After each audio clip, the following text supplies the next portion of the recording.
നമസ്കാരം, 7 മണി ബുള്ളറ്റിനിലേക്ക് സ്വാഗതം. വാർത്തകൾ വായിക്കുന്നത് ശാലിനി. ആദ്യം പ്രധാന വാർത്തകൾ.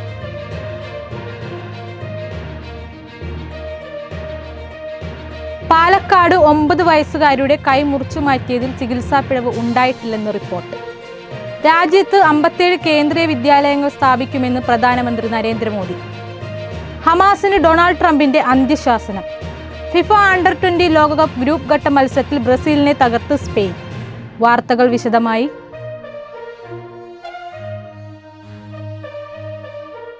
പാലക്കാട് ജില്ലാ ആശുപത്രിയിൽ 9 വയസ്സുകാരുടെ വലതു കൈ മുറിച്ചുമാറ്റിയ സംഭവത്തിൽ ചികിത്സാ പിഴവ് ഉണ്ടായിട്ടില്ലെന്ന് റിപ്പോർട്ട്. കുട്ടിക്ക് ശാസ്ത്രീയമായ ചികിത്സ നൽകിയിരുന്നുവെന്നും ഓർത്തോ ഡോക്ടേഴ്സ് DMOക്ക് സമർപ്പിച്ച റിപ്പോർട്ടിൽ പറയുന്നു. പാലക്കാട് ജില്ലാ ആശുപത്രിയിൽ 9 വയസ്സുകാരുടെ വലത് കൈ മുറിച്ചുമാറ്റിയ സംഭവത്തിൽ ചികിത്സാ പിഴവ് ഉണ്ടായില്ലെന്ന് റിപ്പോർട്ട്.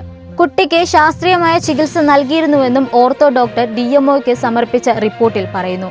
ആശുപത്രിക്ക് വീഴ്ചയില്ലെന്ന നിലപാടിൽ ഉറച്ചു നിൽക്കുകയാണ് ആശുപത്രി അധികൃതർ. വലതുകൈ മുറിച്ചുമാറ്റിയ പാലക്കാട് സ്വദേശിയായ 9 വയസ്സുകാരി കോഴിക്കോട് മെഡിക്കൽ കോളേജ് ആശുപത്രിയിൽ ചികിത്സ തുടരുകയാണ്. ഡോക്ടർ സിജു KM, ഡോക്ടർ ജൗഹാൻ എന്നിവരാണ് DMOക്ക് റിപ്പോർട്ട് നൽകിയത്. സെപ്റ്റംബർ 24-ന് കുട്ടി ആശുപത്രിയിലെത്തി. കൈയുടെ എല്ല് പൊട്ടിയിരുന്നു. ഇതിന് ശാസ്ത്രീയമായ ചികിത്സ നൽകി. പിറ്റേ ദിവസം നിരീക്ഷണത്തിനായി കുട്ടിയോട് ആശുപത്രിയിൽ എത്താൻ നിർദ്ദേശിച്ചിരുന്നു. എന്നാൽ കുഴപ്പമൊന്നും ഉണ്ടായിരുന്നില്ല. പിന്നീട് 30-നാണ് കുട്ടി ജില്ലാ ആശുപത്രിയിൽ എത്തുന്നത്. അപ്പോഴേക്കും കുട്ടിയുടെ കൈയിലെ രക്തയോട്ടം നിലച്ചിരുന്നു. പ്രാഥമിക ചികിത്സ നൽകിയതിനു ശേഷം മെഡിക്കൽ കോളേജിലേക്ക് റെഫർ ചെയ്തു. അതേസമയം ചികിത്സാ പിഴവുണ്ടായി എന്ന നിലയിൽ ഉറച്ചു നിൽക്കുകയാണ് കുടുംബം.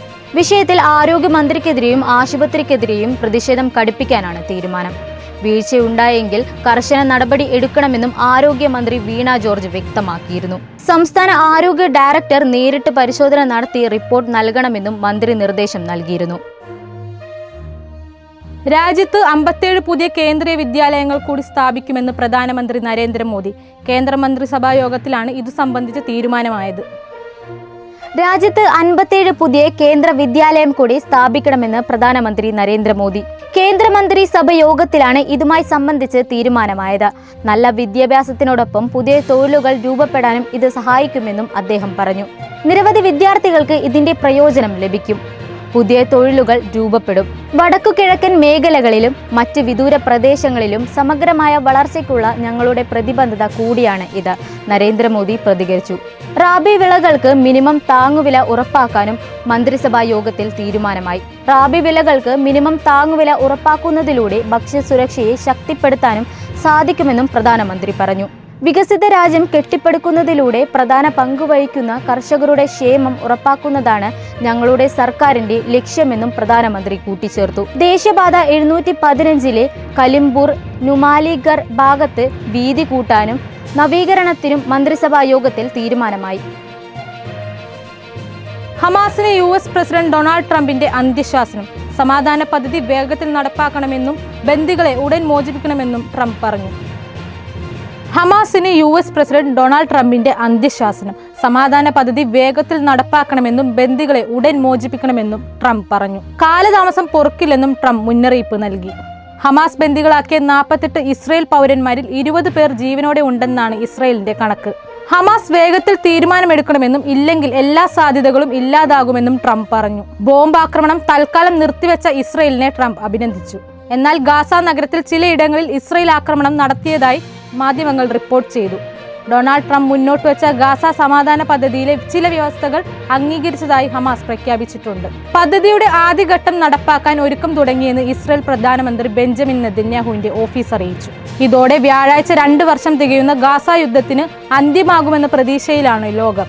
എല്ലാ ബന്ദികളെയും മോചിപ്പിക്കാമെന്നും ഗാസയുടെ ഭരണം പലസ്തീൻ സ്വതന്ത്ര വിഭക്തർക്ക് കൈമാറാമെന്നുമാണ് ഹമാസ് സമ്മതിച്ചത്.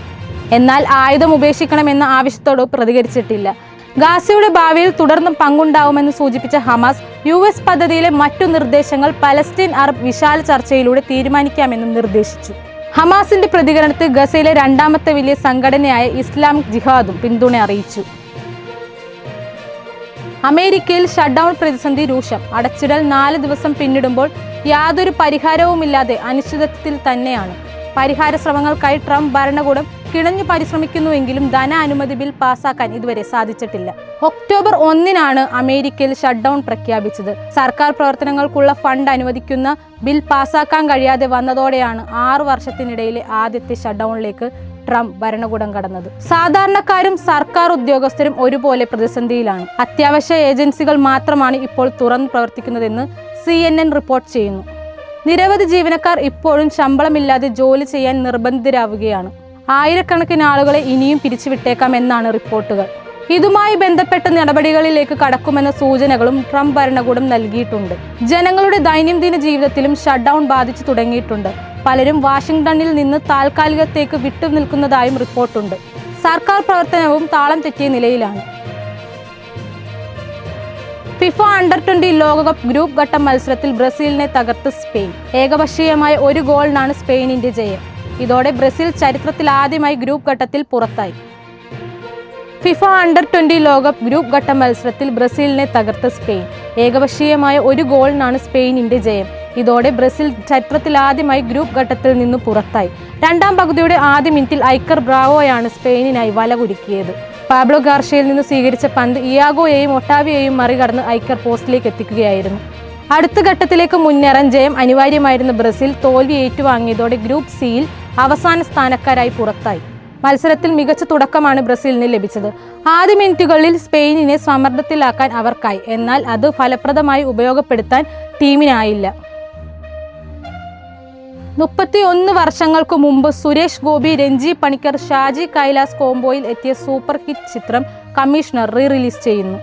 മലയാള സിനിമയിൽ ഒട്ടനവധി പോലീസ് കഥാപാത്രങ്ങളും സിനിമകളും ഉണ്ടായിട്ടുണ്ടെങ്കിലും സുരേഷ് ഗോപിയുടെ തട്ട് എന്നും താണു തന്നെയിരിക്കും. പക്ക പോലീസ് ഗെറ്റപ്പിൽ സുരേഷ് ഗോപി എത്തുമ്പോൾ പിന്നെ പറയണ്ട.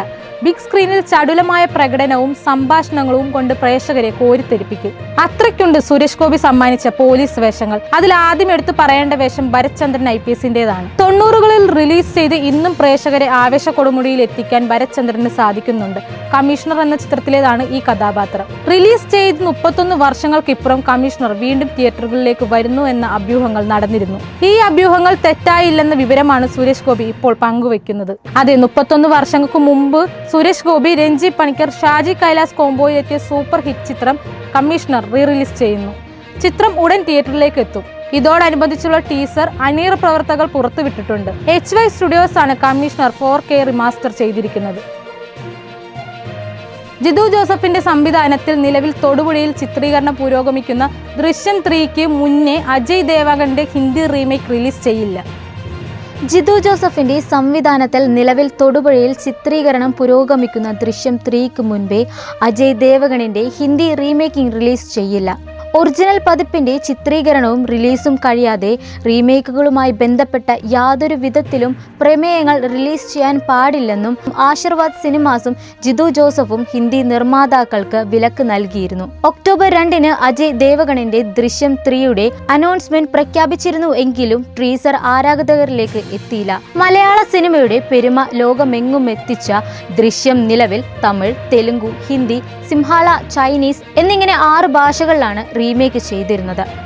ചിത്രത്തിന്റെ തുടർച്ചയായി മോഹൻലാലും ജിതു ജോസഫും വീണ്ടും ഒന്നിച്ച ദൃശ്യം 2 OTTയിലായിരുന്നു റിലീസ് ചെയ്തത്.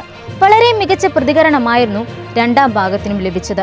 ചിത്രത്തിന് ഒരു 3-ാം ഭാഗം കൂടെ ഉണ്ടാകുമെന്നും നിർമ്മാതാക്കൾ പ്രഖ്യാപിച്ചത് മുതൽ ആരാധകർ ആകാംക്ഷയിലായിരുന്നു. എന്നാൽ ചിത്രത്തിനോടൊപ്പം ഹിന്ദി, തെലുങ്ക് പതിപ്പുകൾ ഒരേ സമയത്ത് ഷൂട്ട് ചെയ്യണമെന്നും ഒരുമിച്ച് റിലീസ് എന്നും വാർത്തയിൽ വന്നിരുന്നു. എന്നാൽ ഒരു മുഴം മുമ്പേ ഹിന്ദി പതിപ്പ് എത്തിക്കാനായി പനോരമ സ്റ്റുഡിയോസ് പരമാവധി ശ്രമിച്ചിരുന്നു. സെപ്റ്റംബർ 22-ന് ജിതു ജോസഫ് നേതൃത്വത്തിൽ ദൃശ്യം 3യുടെ ഷൂട്ടിംഗ് ആരംഭിച്ചിരുന്നു.